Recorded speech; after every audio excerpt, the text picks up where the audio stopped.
Siendo las 16 horas, arrancamos.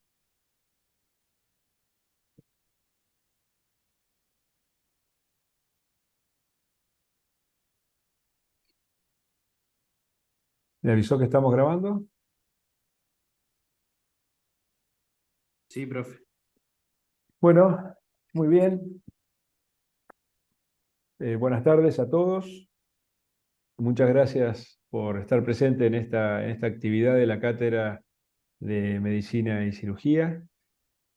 Para nosotros es un placer y un gusto tener esta instancia de analizar casos clínicos con 3 expertos invitados que gentilmente nos acompañan, que son el profesor Julio Ramírez, argentino, especialista en infectología, profesor de medicina en la Universidad de Louisville, Estados Unidos, y ya saben, lo tienen que haber leído, es uno de los autores de la reciente revisión del New England Journal of Medicine de la neumonía adquirida en la comunidad. El profesor Carlos Luna, a quien también seguramente conocen porque es un experto reconocido a nivel nacional e internacional en neumonía, uno de los autores del paper que también vimos de neumonía severa de la comunidad recientemente publicado, y fue presidente de la Asociación Argentina de Medicina Respiratoria, de la Asociación Latinoamericana del Tórax, y fue profesor titular de la Cátedra de Medicina y es profesor consulto en este momento de la Universidad de Buenos Aires. Y al profesor Alejandro Videla, quien todos conocen porque recientemente nos diera su teórico de neumonía de la comunidad.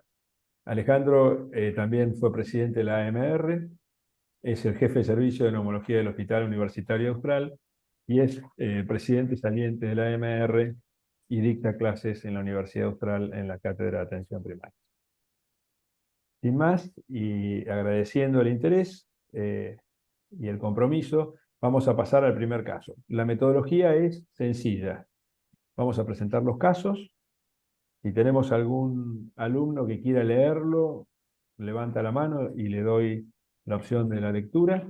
Y después vamos a discutir cada uno de los casos entre los 2 expertos, de manera tal de que podamos sacarle el máximo del jugo a cada uno de ellos.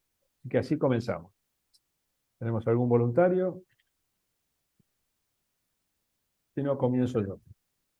En el primer caso, perdón, en el primer caso es un paciente masculino de 67 años con antecedentes de hipertensión arterial, diabetes y neumonía severa de la comunidad en el año 2018. Fue fumador de 20 cigarrillos por día por 35 años, está en una carga de consumo de 35 paquetes año. Y el 12 de enero del 2022 consulta en emergencias de nuestra institución por tos, disnea, fiebre y diarrea de 4 días de evolución. Refiere que los primeros síntomas, tos, disnea y cefalea, astenia y cefalea, comenzaron 5 días antes y que el cuadro fue progresivo. En interrogatorio dirigido relata haber recibido 2 dosis de vacuna Sinopharma para COVID-19 y no tiene conocimiento de haber estado en contacto con personas con cuadros similares. Su estatura es de 1,69 m y pesa 103 kilos y trabaja manejando un taxi. Vive solo, ya que se separó de su mujer 10 años atrás. En el examen físico encontramos que está hipotenso, 80-40, una frecuencia cardíaca de 125 por minuto, su frecuencia respiratoria es de 24 por minuto y la saturación de oxígeno 87 por minuto respirando aire. Su tórax es un tórax pícnico y en los campos pulmonares encontramos rales crepitantes bilaterales. La ocultación cardíaca, el ritmo es regular y los ruidos están apagados, sin alteraciones ni soplos. El abdomen es voluminoso, pero es blando, depresible e indoloro y se ocultan ruidos aéreos sin soplos abdominales. El examen neurológico no observa ningún dato de interés. En el laboratorio encontramos 3.300 glóbulos blancos con 37% de neutrófilos, 40% de linfocitos, un hematocrito de 48%, hemoglobina de 16.7, glucemia de 1.8, una urea de 0.85 con una creatinina de 1.80, un sodio de 148 y un potasio de 4.7 milequivalentes por litro. Se le obtienen radiografías al ingreso y estas son las imágenes de nuestro paciente. Abierta la discusión y abierto el análisis del primer caso. quién ¿Podemos toma hacer la preguntas nosotros batuta. o esperamos la opinión de los alumnos? Yo creo que no, que avancemos nosotros, o si alguien quiere hacer alguna opinión, levanta la mano y le abrimos el micrófono también. ¿Este es un caso, digamos, de los últimos años o es un caso muy Sí, viejo? sí, sí. 2022, enero del Caso actual. 2022. Enero del 2022. De enero de 2022 ya viene con el diagnóstico bajo el brazo. Evidentemente no, es decir, habrá que demostrar que no es un COVID este paciente. Pero bueno, por supuesto que hay otras consideraciones además de esto, ¿no? Me parece que por ahí... bueno, en todo caso, bueno, claramente es una neumonía bilateral, con infiltrados más bien en parte en virus verilado y otros un poco más densos. Por otro lado, tenemos algunas características que sugieren que podría estar relacionado con un curso complicado del COVID, a partir de que, bueno, que tiene hipoxemia, que tiene creatinina alta, que tiene, además parece ser un diabético, pero tiene hiperglucemia, en fin, tiene una serie de cuestiones que ayudan a pensar que está mal y además que tiene algunos factores asociados con peor situación en este caso, ¿no?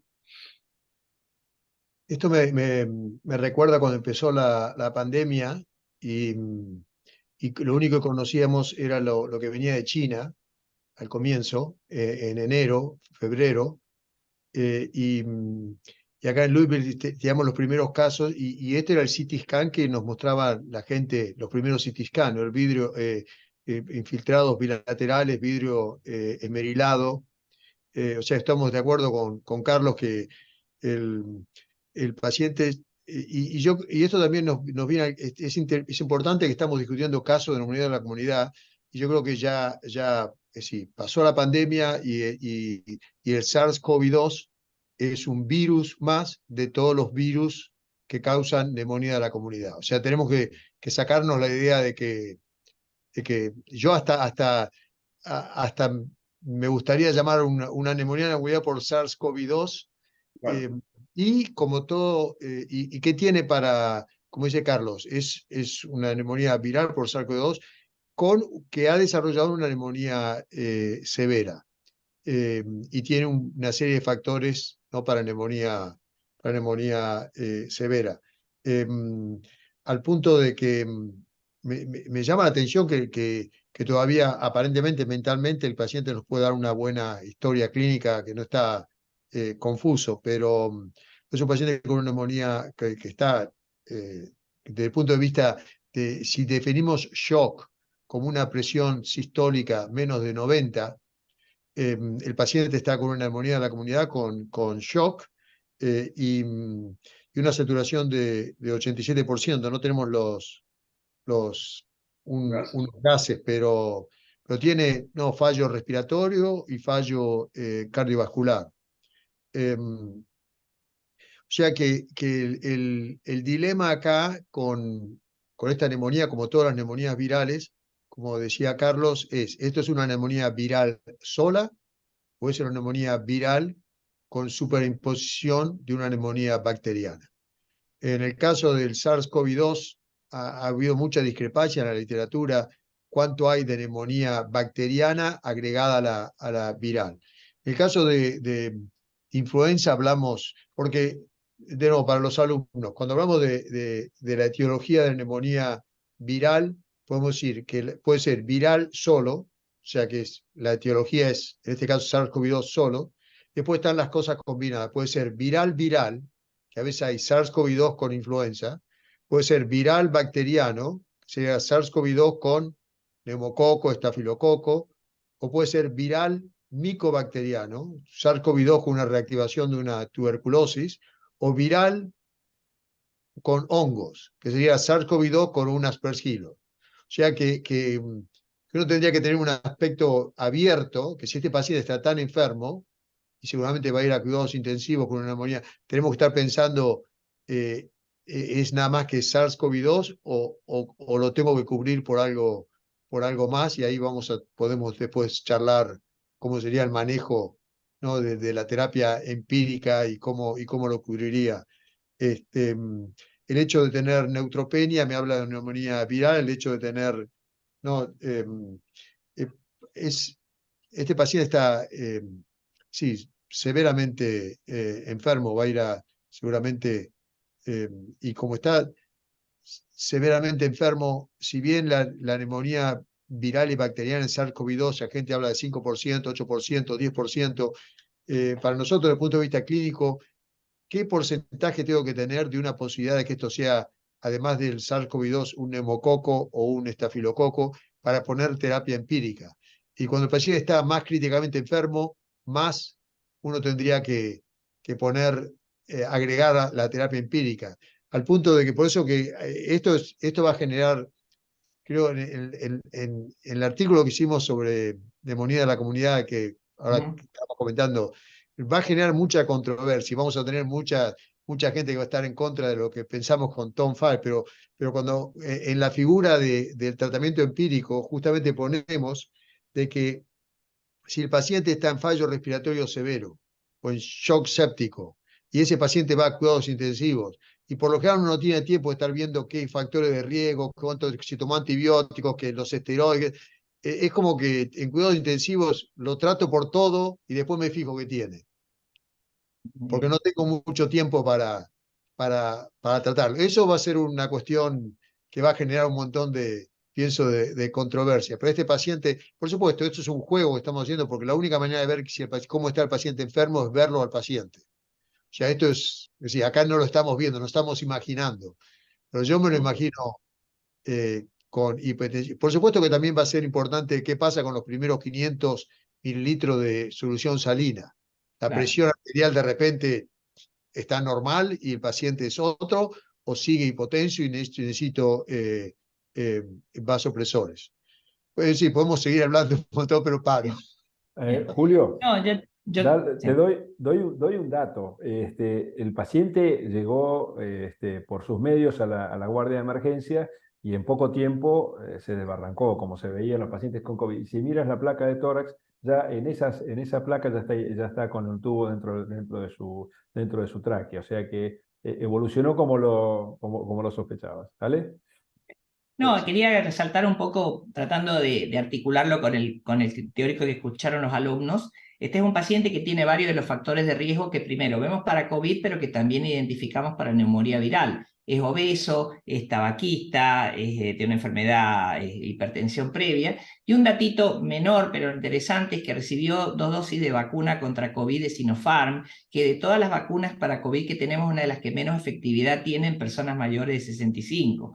Entonces, por esto este paciente uno dice, bueno, está vacunado, pero la vacunación en este caso concreto no pudo prevenir la aparición de una neumonía grave. Yo también coincido en que tiene todo el aspecto clínico de ser una neumonía por COVID, tiene varias de las características clínicas, el compromiso bilateral, la aparición de imágenes en vidrio esmerilado, la progresión a insuficiencia respiratoria con rapidez, que son todas cosas, como bien dijo Julio y Carlos, que nos orientan a esto, más la presencia de leucopenia, ¿no? Sí creo que también es interesante resaltar, bueno, un poco lo que dijo Julio. Yo creo que en una neumonía grave, en general, uno tiende a hacer esto de, aunque uno piense, obviamente este paciente es candidato a hacer una PCR y saber confirmar o descartar que tenga el SARS-CoV-2, y también, como que en general, en la mayoría de los pacientes de este tipo, cuando van a terapia intensiva, uno prefiere poner un tratamiento antibiótico y después eventualmente retirarlo lo más precozmente que se pueda cuando el paciente se estabiliza.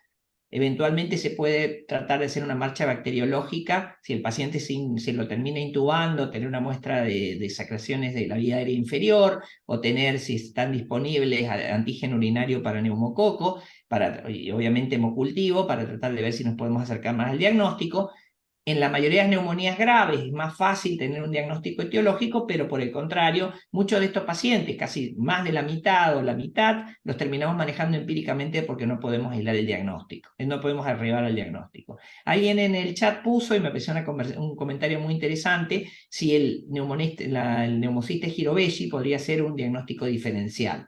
Yo diría que las imágenes radiológicas por ahí orientan más un COVID-2 más que un Hirobeshi. El Hirobeshi, si bien se ven infiltrados bilaterales, muchas veces también se ven imágenes de ocupación aquística, de ocupación del espacio aéreo, pero lo más importante es la epidemiología, que en general un Hirobeshi lo vemos en una persona que tiene un déficit inmunológico conocido, ¿no? El más común que solemos ver es un HIV, pero en general la epidemiología es la que más nos orienta para ese diagnóstico. Una vez más, me parece interesante la pregunta porque hay algún grado de superposición entre las imágenes radiológicas de COVID y las que vemos en neumocistes, pero también hay muchas cosas que nos permiten diferenciarlos. Me gustaría, la verdad que muy, muy lindo el caso. Quería agregar un par de cosas que, primero, bueno, resaltar esto que dice Julio, que ya COVID es una marca de neumonía, digamos, lo que ha aumentado es el número de neumonías. De hecho, hay varios países en el mundo en los cuales en 2001, 2002, COVID fue la principal causa de muerte o una de las principales, cuando estaba marcha atrás, volviendo para atrás como causa de mortalidad de neumonía. Lo segundo es que lo resaltó Julio en realidad, pero en neumonía grave, de hecho al principio en COVID decían, bueno, si tiene neumonía grave hay que dar antibiótico. ¿Y por qué? Sí, hay que dar antibiótico, porque uno, si esta neumonía grave tiene una coinfección o nosotros creemos que es COVID y resulta que no lo es, y tiene una neumonía por neumococo o lo que fuera, bueno, las primeras horas en este caso son muy importantes en el paciente crítico, de manera que por eso sí se justifica, en estos casos sí, considerar todas las posibilidades y utilizar todos los antibióticos, porque al segundo día, cuando tengamos el hemocultivo o el antígeno urinario o lo que fuere, vamos a llegar tarde. Así que esto está claro. Y lo tercero es el uso de corticoides está indicado. Ustedes saben que en COVID esto ha sido una de las cosas que ha cambiado, ha disminuido la necesidad de intubación y ha mejorado el curso de los pacientes que tienen distrés respiratorio, que es lo que tiene un paciente como este cuando tiene esos infiltrados y tiene esa hipoxemia, necesita el ventilador. Y este corticoide, digamos, puede proveer una mejoría a las pocas horas también de tratamiento, o al menos, digamos, va a ser un factor más. Así que me parece que tiene distintas cosas como para que queden firmes alrededor del diagnóstico que es casi seguro, por lo menos más allá de la coinfección, que no es lo más común, ¿no? Pero que hay que pensarla. Es decir, la sobreinfección en el paciente ya ventilado es mucho más frecuente, la neumonía asociada al respirador, porque además estos pacientes, una vez que entran en el respirador, pueden estar muchos días, muchos más que la mayor parte de los pacientes con neumonía ventilados. Pero bueno, me gustó esto de decir, dejémonos de hablar como COVID o como SARS-CoV-2, que es una cosa diferente que una neumonía, sino que se trata de una neumonía, que es nuestro negocio también. Eso, exactamente, eso creo que en varios lados creo que en ALAT salió, Carlos, que estuvimos, que una de las causas, todavía no ha salido ninguna serie de casos de neumonía, digo, etiológica, post-COVID, que yo sepa, pero uno sospecha que en las próximas series de casos de neumonía va a saltar el COVID probablemente con la causa viral más probable, ¿no? No sé si le va a ganar a la influenza o al rinovirus finalmente, pero... Perfecto. Bueno, Nos quedan 2 minutos para este caso, y a ver, les cuento, este paciente fue intubado, como veían, fue reanimado, empezó un esquema empírico para neumonía grave de la comunidad con doble esquema, y en un test rápido, no fue necesario hacerle PCR, ya confirmó la etiología del SARS-CoV-2. El paciente estuvo ventilado por aproximadamente 3 semanas, y quedó, digamos, con un cuadro severo post ventilación mecánica prolongada, y requirió pasar a un servicio de rehabilitación por 2 meses, pero por suerte este hombre se fue de la institución habiendo superado el cuadro, con nuevo esquema de vacunación, con más efectividad, digamos. Para los alumnos, el Sinopharm no fue mala, las chinas no fueron malas, pero una vacuna que tiene una efectividad similar a la de la gripe en una enfermedad que tiene 10 veces más mortalidad o 100 veces más mortalidad que la gripe no es apropiada. Si les parece, pasamos al segundo caso. Perfecto. Perdón, entonces para enfatizar lo que dijo Carlos, no es que nosotros usemos antibióticos en todas las neumonías virales, es cuando el paciente, porque este paciente tenía SARS-CoV-2 seguro, es cuando el paciente va a cuidados intensivos que uno no puede estar equivocado por un día. Porque si el paciente tiene SARS-CoV-2, que todavía seguimos viendo, está ambulatorio, no le doy nada, no le ponemos antibióticos. Perfecto. Perfecto, es clarísimo. El segundo caso es una mujer de 60 años con antecedentes de un episodio de neumonía en el año 2017 que consulta en emergencias el 13 de junio del 2022 por tos, disnea, fiebre y escalofríos. Refiere que sus primeros síntomas, tos y astenia, comenzaron 15 días antes y le hizo un test rápido de antígeno que confirmó la infección por SARS-CoV-2 15 días atrás. El cuadro fue mejorando, pero 48 horas antes de la consulta empeora súbitamente. En interrogatorio dirigido, relata haber recibido 3 dosis de vacuna contra SARS-CoV-2, 2 Sputnik y un refuerzo con AstraZeneca, además de su dosis anual de vacuna antigripal. Ella está jubilada, mide 1,64 m, pesa 63 kilos y nunca fumó.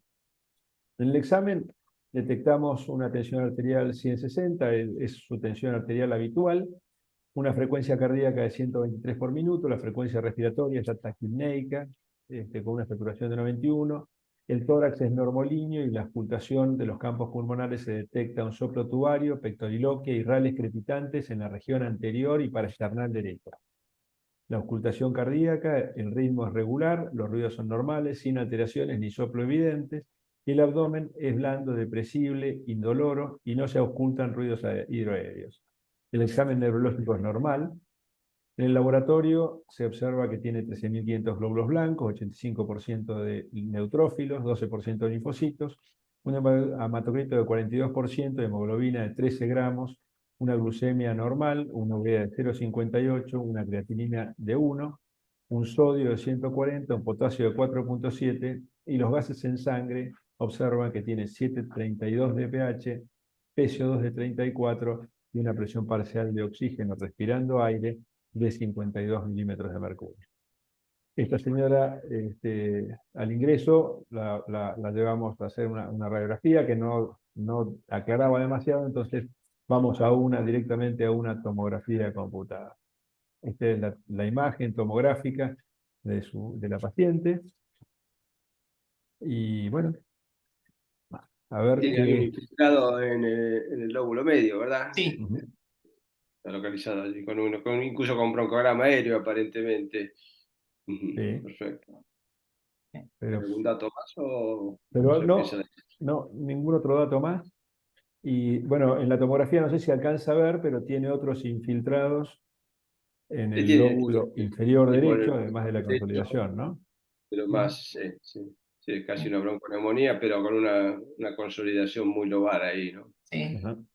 Este parece ya del libro, de otras cosas, ¿no? Pero bueno, Ujú. esta tiene, a ver, el caso anterior me sorprendió que vacunado haya hecho un COVID tan severo, puede ocurrir obviamente, pero nosotros en el Hospital de Clínicas teníamos 60 pacientes internados en terapia intensiva en el pico y ahora tenemos a veces alguno. La verdad que con la vacunación se ha logrado un cambio en ese aspecto de la enfermedad, ¿no? Pero bueno, este es un caso que ha recibido vacunas. En este caso, además, hay otros factores que hacen pensar en una etiología bacteriana. Por supuesto que se debe haber hecho una determinación, a ver si la determinación de COVID, pero acá tenemos otros factores, la leucocitosis, tenemos con neutrofilia. No sé si es una linfopenia, porque como tiene leucocitosis, hay que ver que el número de linfocitos, no sé, no saqué la cuenta, pero sí, son más de 1.000, así que no está tan linfopénico. En principio no parece el cuadro de un COVID, pero sí tiene lo que clásicamente se hablaba que era una neumonía de comunidad. Y no tiene de tantos factores de severidad claramente, ¿no? Tiene una taquipnea importante. Si uno utiliza el curso 65, esas cosas, no sé qué puntaje tiene, pero me parece que no es muy alto. Tiene la frecuencia respiratoria alta, sí. Pero bueno, tiene un gradiente alveolar de oxígeno alto y demás, así que esto, en principio, obviamente hay que pensar en todas las etiologías y descartarlas, pero en este caso parece sí, en este caso yo sí que lo trataría como una neumonía de la comunidad, por supuesto que si tuviera métodos moleculares, trataría de determinar el agente etiológico, y si no, de todas maneras, seguramente sí descartaría si tiene el COVID y le daría antibióticos para una neumonía de comunidad, dependiendo del grado de severidad, el esquema que utilizaría, ¿no? Sí, sí. Yo coincido en esto, me parece que efectivamente es una neumonía posviral, porque tuvo primero el SARS-CoV-2 y después tuvimos la neumonía. Por ahí también está metido el SARS como etiología de la neumonía, pero la presentación clínica sugiere mucho más una causa bacteriana, ¿no? Y ahí una cosa que yo por ahí no pude extenderme mucho en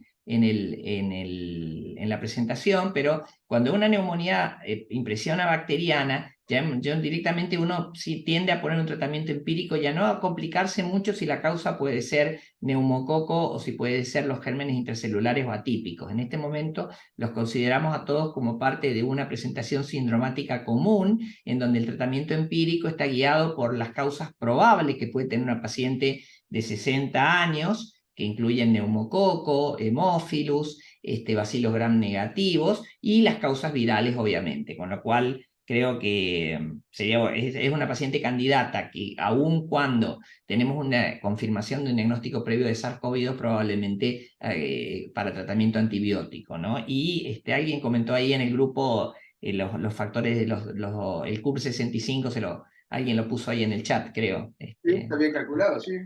Sí, sí, está bien Felicitaciones. calculado, digamos. Sí. Sí, no es severo el aspecto, por lo menos desde ese punto de vista. Exactamente, tiene una mortalidad, como pueden pusieron ahí, un 6,8%, o sea que es más o menos dentro del promedio de la mortalidad global de la neumonía. No es una neumonía grave, pero una neumonía que probablemente obviamente que requiere internación, digamos. El paciente que está con taquipnea, con una saturación media limítrofe, por ahí no va a necesitar ir a terapia intensiva, pero sí va a necesitar internarse, ¿no? Yo sí, estoy de acuerdo que acá estamos hablando de, es decir, hay una consolidación alveolar esto es totalmente distinto a lo que vimos antes. A lo mejor un poquito de los otros infiltrados que están dispersos puede ser lo que está quedando del SARS-CoV-2, que todavía está presente, pero evidentemente hay algo nuevo. Em, como decíamos, la diferencia, el otro paciente tenía 4 días de sentirse mal. Este paciente tiene 15 días. O sea que, por eso que cuando también, para comentar el neumocistis, por lo general, que hablábamos en el paciente anterior, es una neumonía de la comunidad subaguda. Son por lo general 7 a 14 días. Con 4 días y ya como el otro paciente muy enfermo, el neumocistis no sería como demasiado rápido. Y acá hace 2 semanas tuvo SARS-CoV-2 y ahora tiene una neumonía sobreimpuesta. Llama la atención, si bien tiene un buen infiltrado, la PO2 es nada más que 52. Ujú.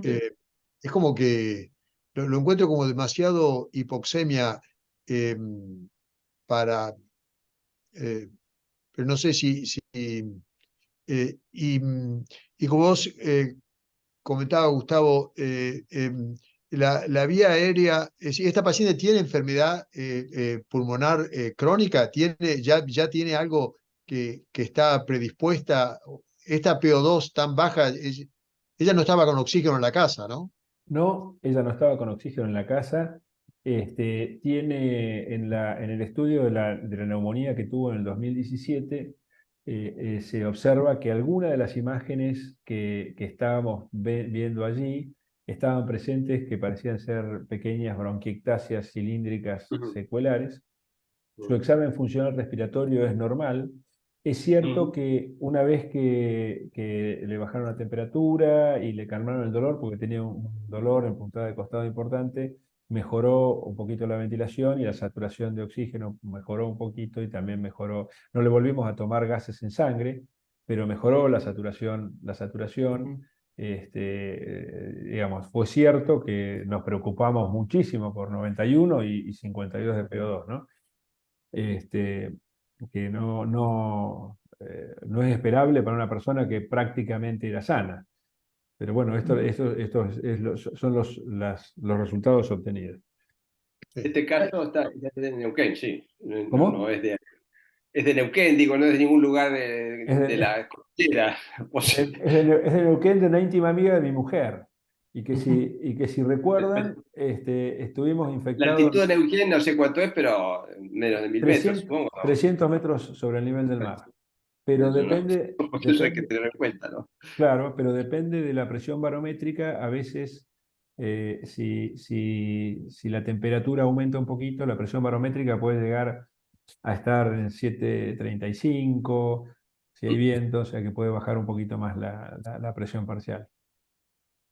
Claro, porque esto, digamos, en Bogotá o en La Quiaca, digamos, tendría otra explicación. Digo, como con un comentario al margen, para A explicar ver, la situación tan baja con una neumonía no tan grave aparentemente, como dice Julia, ¿no? eso es un buen comentario, Carlos. Digamos, para los estudiantes, la presión parcial de oxígeno, si bien sigue siendo el 21% de la presión barométrica, dependiendo de la presión barométrica por la altitud o por la presión barométrica local, por distintos aspectos climáticos, digamos, centros ciclónicos, anticiclónicos, la presión parcial de oxígeno puede variar un poco.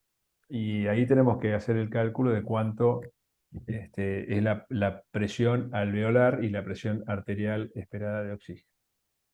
Pero, Hay que comentar que el que sube, los alpinistas que suben al Everest, que a veces se sacan el oxígeno, que en realidad lo usan bastante, pueden llegar a tener una presión parcial de 30 milímetros de mercurio y están vivos, digamos, que un paciente con esa presión parcial, obviamente no puede vivir más que unos pocos minutos, ¿no?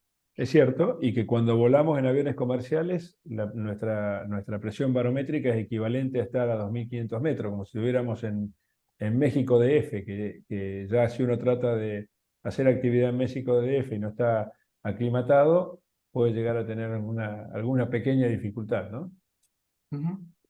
Pero volviendo al caso, primero, ¿correspondería repetirle un test de COVID a esta paciente teniendo un test rápido 15 días antes? ¿Qué esquema antibiótico, si corresponde, le indicaríamos a la paciente? Y considerando que tuvo COVID, ¿podemos asignar esta neumonía a la infección que confirmamos hace 15 días atrás? Y si tiene PO2 baja, termino. De la misma manera que hablamos con el paciente anterior que le damos antibióticos porque es severo y que le damos corticoides porque previene la evolución deleteria del paciente con infección por SARS-CoV-2. En este caso en particular, ¿aplican los mismos conceptos o no?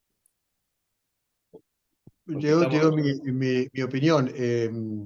No, acá estamos hablando de una neumonía con un infiltrado alveolar. El otro caso, la tomografía era tan clásica de SARS-CoV-2 que aunque el test orofaringeo sea negativo, el paciente tiene SARS-CoV-2. Puede ser que sea negativo, va a dar positivo está en el alveolo. Ese paciente tenía. Este caso, yo diría que si el paciente, yo no encuentro SARS-CoV-2 en la orofaringe, no explico la neumonía. Porque hay pacientes que siguen con PCR positivo por semanas. O sea que igualmente le vamos a hacer todos los tests, pero encontrarle SARS-CoV-2 no me resuelve la neumonía. Y en el otro paciente, como decía Carlos, SARS-CoV-2, la dexametasona disminuye la mortalidad. Pero en este caso, por más que tenga SARS-CoV-2, no considero que, es decir, no estoy pensando que lo voy a tratar como SARS-CoV-2. Acá el SARS-CoV-2, como todos los virus, hizo la predisposición para que la paciente tuviera neumonía. Ahora, volviendo al tratamiento empírico, es un tratamiento empírico de la neumonía, me tengo que fijar si tiene factores de riesgo para pseudomonas. Por eso pensaba si tiene bronquiectasia, si estuvo con antibióticos, si tengo algo ahí, si estuvo con esteroides, tengo algo para pensar que la paciente está colonizada por pseudomonas. No le encuentro, si no le encuentro factor de riesgo para pseudomonas, no le encuentro factor de riesgo para meticilino resistente, que tampoco tengo en la historia. Este paciente puede ser un neumococo, puede ser un estafilococo, meticilino susceptible, puede ser una legionela, puede ser un hemófilo, o sea, va a ser para el beta-lactámico con un macrólido admitido al piso. Sí, de acuerdo. Muy Bueno, bueno. eso para insistir un poquitito, esto que ya también creo que lo comenté en la charla, en la clase yo, en general para una neumonía de la comunidad que se interna, lo que siempre se recomienda es una combinación de 2 antibióticos activos para el neumococo, porque el neumococo necesita, tiene un impacto real en la evolución y en la mortalidad el hecho de utilizar un tratamiento con 2 antibióticos contra uno. Esto digo para neumonías que necesitan internación o neumonías que van a terapia intensiva. Sí, sobre Muchísimas todo gracias. los antibióticos para la neumonía severa, Ujú. en realidad es donde sí. En realidad los trabajos son aquellos que nunca se hicieron, porque se descubrió eso en estudios retrospectivos y ahora ¿quién le saca los antibióticos? Se demuestra que las neumonías por neumococo tienen menos mortalidad con 2 antibióticos que con uno, Claro. nadie se va a animar, creo. Sí, exactamente. Medio como un patrón oro que quedó en general, bueno, por su propia naturaleza, la calidad de los estudios en la neumonía es complicada porque hay pocos estudios, porque es muy difícil, porque no se puede hacer nunca contra placebo, por un montón de cosas, porque es muy difícil conseguir un consentimiento, hay un montón de cosas por las cuales la información es complicada, ¿no? Bien, muchas gracias. Nos quedan 2 minutos y les comento cómo se resolvió este paciente. Esta persona se internó por el día en el servicio de emergencias, se le obtuvo hemocultivos que fueron negativos, pero un examen directo de esputo mostró que tenía prácticamente una flora única a diplococos gram positivos. Inicialmente inició con un doble esquema de antibióticos, pero cuando tuvimos el gram de esputo al día siguiente, la señora estaba francamente mejor. Digamos, si bien esperamos el cultivo en ambulatorio, la señora desescaló el tratamiento y quedó con un esquema digamos, de un derivado penicilínico. La señora quedó con amoxicilina clavulánico, 2 dosis en el día. Pasamos rápidamente por vía oral y el tercer día ya estaba en su casa y tuvo una buena evolución clínica. Y se indicó, a pesar de que, digamos, tenía 60 años y no tenía esquema de vacunación antineumocóxica, le asignamos ya el esquema completo de neumococo con la conjugada y la polisacárida posterior, ¿no? La Prevenar 13 y el Neumo 23 dentro del mes, entre el mes y el año. Y vacunación anual para la influenza. Bueno, esa es la resolución de este caso que también fue satisfactorio.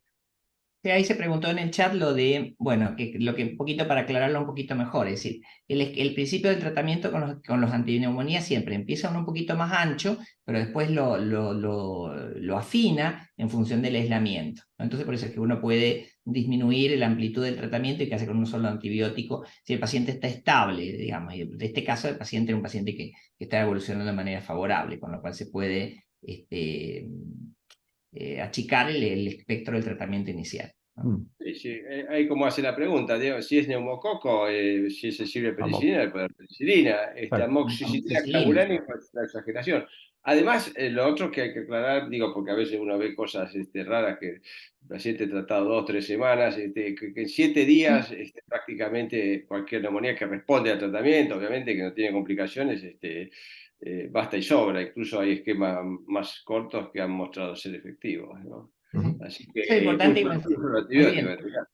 Sí, eso yo lo toqué en el teórico. Quiero reenfatizar esto de que en general esquema más corto es para neumonía más leve. Para neumonía general internadas, los esquemas tienden a ser de 7 días. No para todo.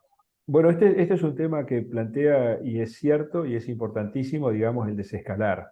Pero lo cierto es que, bueno, lo escuchamos cuando nos hablaba Restrepo allí en el LAT, que el desescalamiento casi que se cumple poco. Como esta mujer tenía ampisulbactam más un macrólido, cuando se fue de alta, la prescripción sí fue, desescálenlo a un tratamiento para neumococo, que podría haber sido amoxicilina simplemente. La prescripción salió con una amoxicilina más un inhibidor del ácido clavulánico, salió con amoxiclav. Y esto es un problema, ¿no? Porque generamos resistencias. Claro. Seguro. Las indicaciones de los IBL, de los inhibidores, acuérdense que son para los que producen IBL, es decir, para Haemophilus influenzae y para Moraxella catarrhalis. Para otros gérmenes no tiene ningún beneficio el ponerle el inhibidor de beta-lactamasa. O sea, el neumococo no Ujú. tiene sentido darle No un tiene inhibidor sentido de en beta-lactamasa. neumococo. Muy bien, para cumplir el tiempo vamos al tercer y último caso, a ver si tenemos unos minutos para que hagamos conclusiones. El tercer caso es un paciente parecido al primero, es un paciente un poquito más severo, 65 años, con antecedentes de diabetes tipo 2, recientemente diagnosticado y muy mal controlado. Ingresó el 28 de mayo del 2022, derivado con diagnóstico de shock séptico por una neumonía adquirida en la comunidad, en coma farmacológico, en ventilación mecánica e inestable hemodinámicamente pesinotrópico.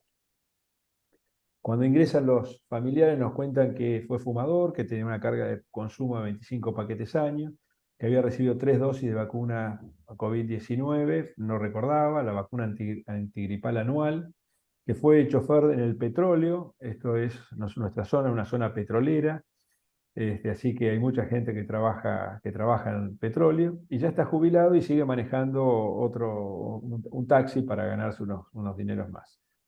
Niega contacto con personas con síntomas respiratorios, tiene 1,72 m y pesa 105 kilos, eso es. 2 días antes del ingreso, consulta en emergencia de un hospital periférico, un hospital a 15 kilómetros, el Hospital Plotier, por tos, disnea y fiebre de 4 días de evolución. Le diagnostican neumonía adquirida en la comunidad al constatar una consolidación en el lóbulo superior derecho en la radiografía de tórax, y en el laboratorio realizado se destacan leucocitosis con neutrofilia, además de una creatinina de 1,5. Decidieron su internación, iniciaron un esquema de ceftriaxona a 2 gramos por día en las siguientes 24 horas. El deterioro es progresivo, falta una coma, y requiere intubación orotraqueal y apoyo con inotrópicos, motivo por el cual es derivado a una institución de mayor complejidad. Eso es todo. ¿Perdón? No, pensé que había terminado. No.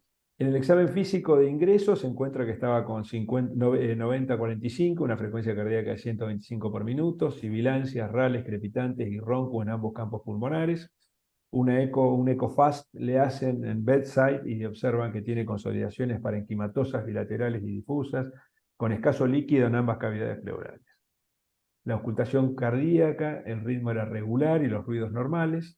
El abdomen era depresible, indoloro, y se auscultaban ruidos hidroaéreos. Estaba bajo sedación, con un Ramsay de 5, en ventilación mecánica en asistida controlada, con un volumen tidal de 100, una frecuencia respiratoria de 24, una FiO2 de 0,7 y una PIB de 12.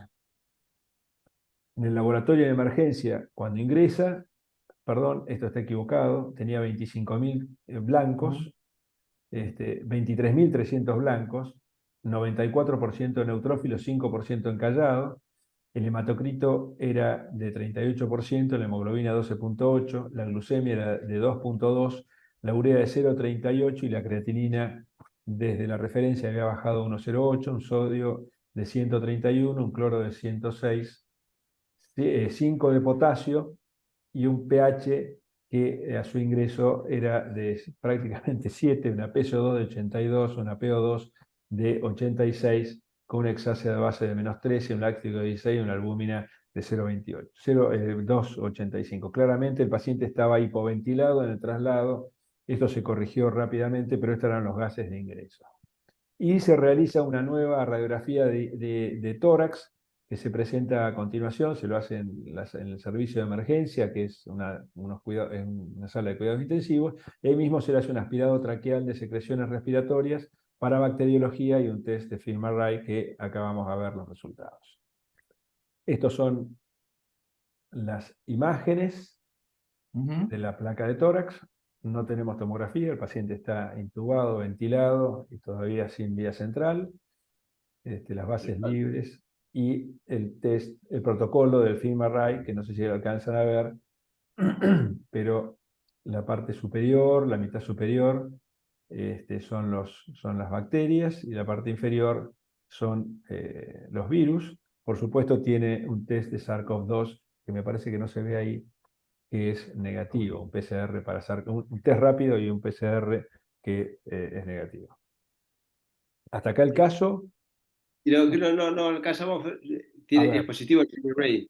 FilmArray Sí, es positivo. para rinovirus Es y para positivo para neumococo. rinovirus, enterovirus, y para Ajá. 10 a las 6 partes, digamos, de neumococo neumonía. Bueno. Está bien. Es otra neumonía severísima, ¿no? Se ve tiene todos los capítulos del libro. Es decir, tiene la definición de neumonía severa, para recordar a los chicos, ¿no?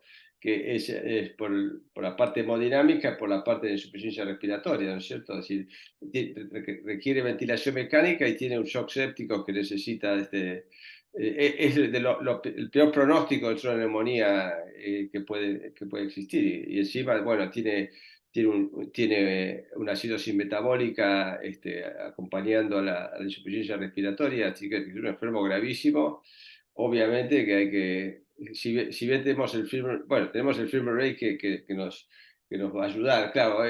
Yo no sé ahora con FilmArray uno si tiene que cubrir tantas cosas, pero evidentemente sí, las guías en este aspecto son muy rigurosas, al menos en la cobertura, como ya lo habíamos avisado anteriormente, ¿no es cierto?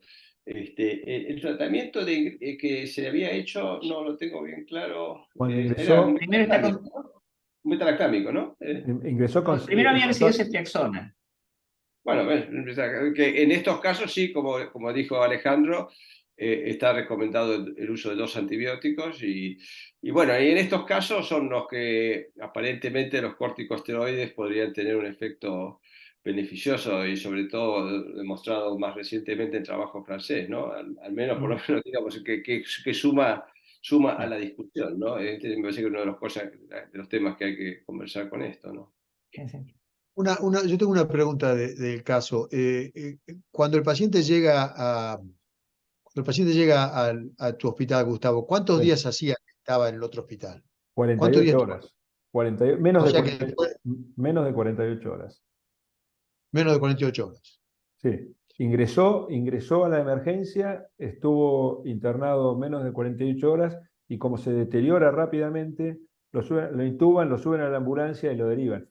Claramente los gases en sangre de nuestro ingreso, a ver, uno tiene que mostrar, nobleza obliga, los datos como son. Y ingresó hipoventilado y con una acidosis mixta, digamos, y acidosis metabólica y acidosis respiratoria por estar hipoventilado, digamos, ¿no? Con lo cual lo pone en una situación mucho más extrema al paciente. O sea que desde el punto de vista, yo estoy de acuerdo con lo que dice Carlos, desde el punto de vista microbiológico,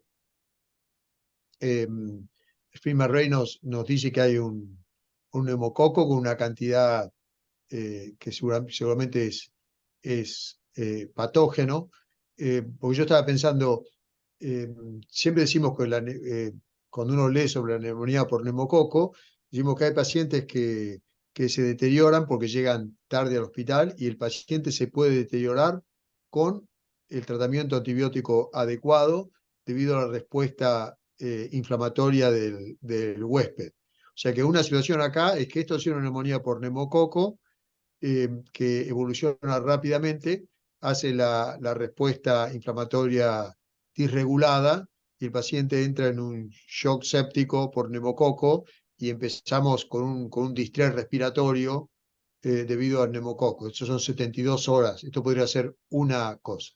En ese sentido, entonces uno podría decir, bueno, desde el punto de vista antibiótico no tengo que hacer nada. Como dice Carlos, los esteroides de manera temprana puede ser que ayuden.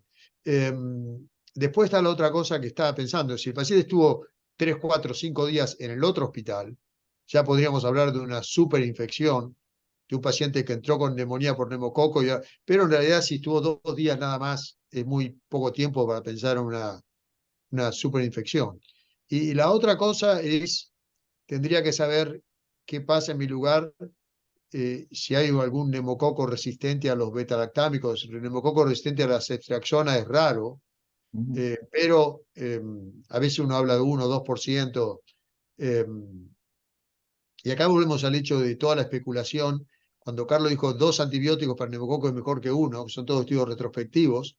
El segundo antibiótico es un macrólido, y el macrólido más el beta-lactámico en contra del neumococo, desde el punto de vista teórico, podría ser que los 2 antibióticos, que como con las neumonías severas por pseudomonas, a lo mejor 2 antibióticos atacando el neumococo, el paciente pueda andar mejor, es una posibilidad.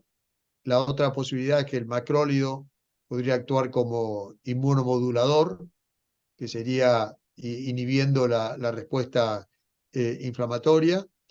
Y también está el concepto de que el neumococo por general mata por la nemolicina, que es una toxina, y el macrólido podría evitar la producción de la toxina. O sea, son todas especulaciones teóricas. ¿Por qué agregarle un macrólido a un beta-lactámico? El paciente con neumococo podrían dar mejor. Pero eh, seguramente estamos hablando de una neumonía por neumococo que puede ser lo más loco que sea susceptible entonces al beta-lactámico, y estamos con un paciente con un shock séptico y un distrés respiratorio debido a una neumonía por neumococo. Es interesante porque él no estuvo mucho tiempo, ¿no? Esto fueron 4 días de evolución síntomas. nada más. Sí. Sí. 4 días de síntomas y 2 días que lo llevó a la consulta e ingresó y se deterioró muy rápido. Sí. Acá preguntan si debieran ser tratados estafilococo aureus meticilino Hay resistente. que ver si tiene factores de riesgo, fundamentalmente. Ujú. Sí. No parece, ¿no? Que serían, a ver, repasémoslo. Tanto el pseudomonas como estafilococcus aureus debe hacerse Creo que con factores de riesgo. Sí, hay perdón. 2 cosas. Si me hubiera presentado el caso sin darme el neumococo Y bueno, con 10 a las 6, uno tiene que pensar en la lista de patógenos comunes y cubrir todos los patógenos comunes y después ver si hay algún factor de riesgo, como charlamos en otro caso. Ahora, cuando me decís que tenés un film array y tiene un neumococo que, desde el punto de vista un neumococo con una cantidad de colonias altas, a mí es como que se me achica el diagnóstico diferencial. Igualmente, yo creo que en todos estos casos, así como en el otro caso importante, estos pacientes están todos intubados. Cuando el paciente está intubado, la ventaja es que uno tiene un buen aspirado traqueal y un buen de tinción de Gram. Y la tinción de Gram, como en el otro caso vos viste diplococos en todos lados, y esto es una neumonía por neumococo, la tinción de Gram me va a decir si esto es una neumonía por neumococo solo o, por supuesto, si la tinción de Gram veo que hay estafilococo, es otra historia distinta. Pero a mí con el film array, este film array que están haciendo, ¿cuántos patógenos detecta bacterianos? Detecta cerca de 18 patógenos bacterianos y creo que 10 o 12 virales. Y el único patógeno bacteriano que encontró fue el Sí, neumococo. sí. Por eso, es decir, el problema que tenemos con las detecciones, con cualquier tipo de metodología que usamos, amplificación, usamos PCR, el problema es que encontramos a veces demasiado. Pero, o sea, cuando uno tiene 4 bacterias, no sabe cuál es la causa de la neumonía. Pero cuando uno encuentra una sola bacteria con un alto, es decir, contenido de bacterias, y las otras bacterias están negativas, en un paciente que la causa más común de todo esto es neumococo, yo ahí veo como que se me cerró el caso. Ok. Bien. Sí, yo haría un comentario aparte que está saliendo algo en el chat, de que este paciente también había juntado varios factores de riesgo para enfermedad de infección viral y para neumonía, para neumococo. Entre ellos me parece que el más, o sea, por ejemplo, yo creo que este paciente, por ser fumador, tendría criterio para ser vacunado contra el neumococo que no recibió la vacuna. Justo cumplió 65 y no puede decir no alcanzaron a vacunarlo cuando cumplió 65. Pero bueno, que es muy importante también para todo el público que nos está escuchando y que no va a hacer ni medicina interna, ni neumonología, ni terapia intensiva, que todos los pacientes hay que recordarles el tema de dejar de fumar en cada una de las consultas que hacen, porque estos pacientes se podría haber ahorrado quizás el riesgo, disminuido su riesgo, seguía siendo obeso, seguía siendo sedentario, y esas cosas hay que combatirlas también, pero si dejaba de fumar le bajábamos de manera importante el riesgo de tener una neumonía neumocóxica. De que eso no quería que se me escapara ese dato. Ale, Otro dato chiquitito, Ale, ¿sí? lo que dices es tan importante como el hecho de que ser fumador aumenta por 4 el riesgo de tener neumonía y el riesgo de tener enfermedad neumocóxica invasiva. Es Exactamente, probablemente lo que está exactamente. teniendo este hombre. Y que dejan de fumar y tardan como 5 o 6 años para volver al riesgo normal, ¿no? Exactamente, o sea, mientras antes deje de fumar, mejor. Igual, después de la internación, muchas veces hay que aprovechar la internación como un un momento educativo para decirle a la gente que deje de fumar y acompañarla en el proceso, también eso. Y un último detalle, que es un tema que yo no toqué en el teórico por tema de tiempo, el derrame pleural. Este paciente tiene un derrame pleural muy pequeño, eso se ve frecuentemente con el neumococo, pero bueno, hay que recordar que cuando el derrame pleural tiene cierta relevancia, hay que punzarlo y eventualmente ver si no puede estar desarrollando un empiema el paciente, ¿no? Que eso hay que estarle muy encima a lo que es derrame pleural complicado y finalmente empiema, que es un tema aparte que no lo pude desarrollar en detalle. Perfecto, Ahí, muchísimas ahí gracias. en el chat. Gustavo, ¿se escucha? Se escucha perfecto. Nos quedan 3 minutos. Comentario Nada, breve, Claudio. rápidamente. A mí me parece, primero que cuando el paciente viene intubado de otra institución, en general, nosotros tratamos de hacer una broncoscopía para saber si está bien intubado. Segundo, me parece que la carina está arrastrada hacia el lóbulo superior derecho. Así que hacerle a este paciente una fibrobroncoscopía rápidamente puede lograr mejorarlo un poco. Eso era Muchas todo. gracias, Claudio. A ver, ¿cómo resolvió este paciente? Primero, no se desescaló el tratamiento, siguió con un esquema amplio, a pesar del FIMERRAI, con lo cual tuvimos una discusión interna muy importante, pero también nos parecía que del inicio tuvo un esquema corto. Y sí le hicimos corticoides no a la dosis COVID, sino a las dosis recomendadas que hacen para la neumonía de la comunidad, que son las neumonías severas de la comunidad, que son distintas, son mucho más bajas. Sí. Les doy, tenemos 40 segundos para cada uno para el cierre. Yo les agradezco mucho, Julio, Carlos y Alejandro. La verdad que ha sido una discusión muy, muy buena. Los dejo 30 segundos a cada uno para que nos den un cierre breve. Se nos va a cortar en 2 minutos. Ok, muy breve lo mío, las neumonías hay que tratar de evitar que no ocurran. Ese es el primer mensaje. Así que la vacunación y la cesación tabáquica y mejorar el estado de vida, el estilo de vida de las personas es crítico.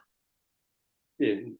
Bueno, la neumonía era la primera causa de muerte hace 100 años en Estados Unidos y hoy es la quinta por allí, pero apareció COVID y bueno, y no se olviden de la neumonía. Hay una pregunta acá que preguntaban, bueno, si no tenemos FIMERRAI, no tenemos, bueno, si uno no tiene forma de descartar, obviamente la neumonía severa tiene un tratamiento con múltiples antibióticos que incluso puede cubrirse si hay factores de riesgo, Staphylococcus aureus y Pseudomonas aeruginosa. Bueno, muy, muy lindos los casos y les agradezco la invitación. ¿Julio? Julio. Entonces es un buen ejercicio discutir casos, pero como siempre decimos a los estudiantes, hay que ver a los pacientes, hay que tener un buen mentor y si cuanto más pacientes vemos, más vamos a poder ayudar al próximo. Muchísimas gracias. Bueno, nada más por decir, les agradezco muchísimo, ha sido excelente. Esta clase va a quedar, esta interacción va a quedar grabada y les voy a compartir el link.